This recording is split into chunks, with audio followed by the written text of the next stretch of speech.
दिल्ली के चुनावी मैदान में अब यूपी के मुख्यमंत्री योगी आदित्यनाथ उतर चुके हैं। उन्होंने गुरुवार को किराड़ी से भाजपा विधानसभा प्रत्याशी बजरंग शुक्ला के समर्थन में जनसभा को संबोधित किया। योगी ने आप सरकार पर हमला बोलते हुए कहा कि इन्होंने यमुना को गंदे नाले में बदल दिया।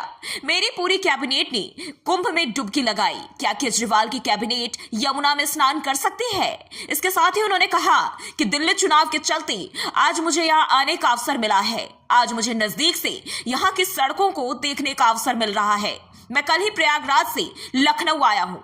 इस सदी का पहला महाकुंभ का आयोजन प्रयागराज में भव्यता से हो रहा है। योगी ने कहा कि आप अनुमान करिए कि 13 जनवरी से पौष पूर्णिमा से आज तक इन 10 दिनों में 10 करोड़ श्रद्धालुओं ने त्रिवेणी के संगम में पावन स्नान किया है।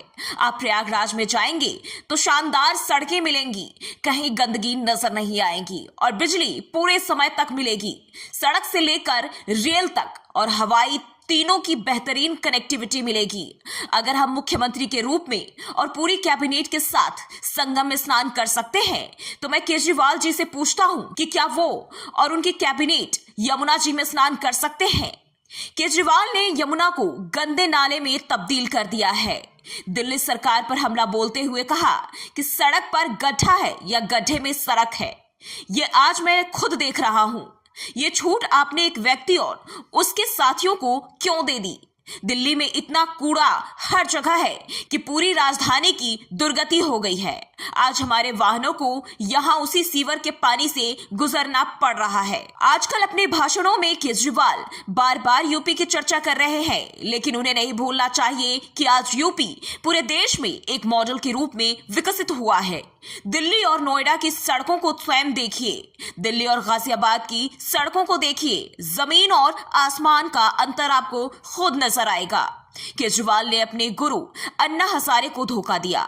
जो गुरु को धोखा दे सकता है वो जनता को भी धोखा देगा। दिल्ली में बुनियादी सुविधाएं नहीं है। आप झूठ बोलने की एटीएम मशीन है।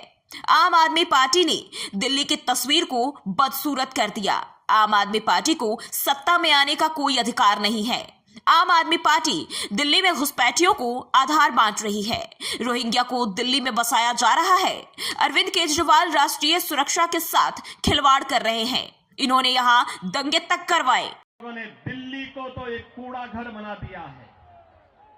दिल्ली को व्यवस्था का एक अड्डा बना दिया है।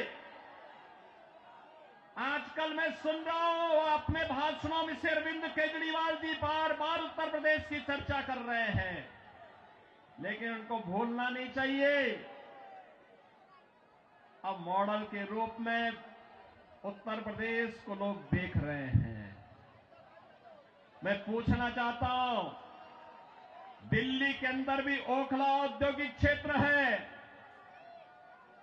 और पिछले 10 वर्ष में उद्योग ना के बराबर लगे हैं। कोई सुविधा नहीं, कोई सुविधा नहीं। आम आदमी पार्टी ने एक सुनियोजित साजिश के अंतर्गत ओखला दिल्ली के अंदर उद्योग तो नहीं लगने दिए, कोई रुचि भी नहीं ली, लेकिन इसमें बांग्लादेशी घुसपैठियों को, रोहिंग्या को जरूर बसाने का काम किया है। आम आदमी पार्टी के नेताओं के घर में आधार बनाने की मशीन के माध्यम से आधार बांटे जाते हैं इन बांग्लादेशी घुसपैठियों को, और दूसरी तरफ उत्तर प्रदेश में न्यू ओखला के रूप में नोएडा की तस्वीर भी आप सबके सामने है। आज आप जाइए दिल्ली की सड़कों को और नोएडा की सड़कों को जाकर के देखो, जमीन आसमान का अंतर नजर आएगा। दिल्ली की सड़कों को और गाजियाबाद की सड़कों को जाकर के देखो, जमीन आसमान का अंतर नजर आएगा।